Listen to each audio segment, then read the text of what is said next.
translocation.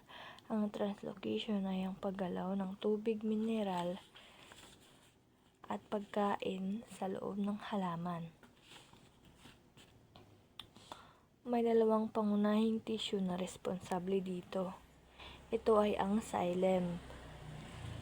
Ang xylem ay nagdadala ng tubig at mineral sa ugat papunta sa dahon, paakyat lamang ang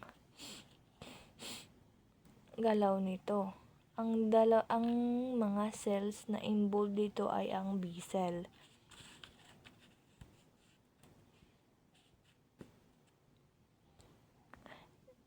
Ang B cell elements at trachea. Pangalawa, ang phloem. Ang phloem naman nagdadala ng pagkain o asukal na ginawa sa dahon papunta sa ibang bahagi ng halaman tulad ng ugat, tangkay at bunga. Ang galaw nito ay pataas at pababa.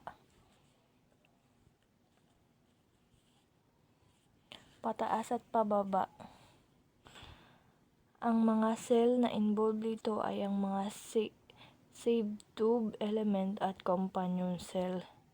Ngayon, paliwanag ko kung paano ito nangyayari.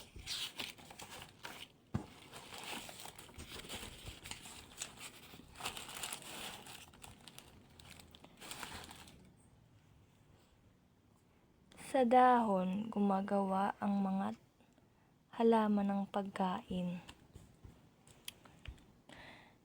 sa pamamagitan ng photosynthesis. Ang asukal nito ay nililipat sa phloem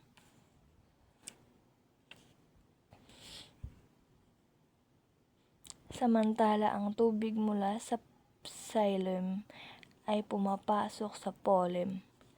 Kaya nagkakaroon ng pressure. Ang pressure na ito ay nagtutulak sa pagkain upang makarating sa iba't ibang bahagi ng halaman.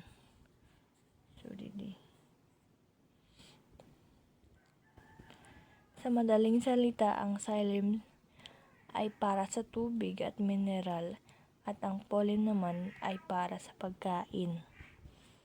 Yan lamang po, ma'am. Salamat. I just had to let you know you're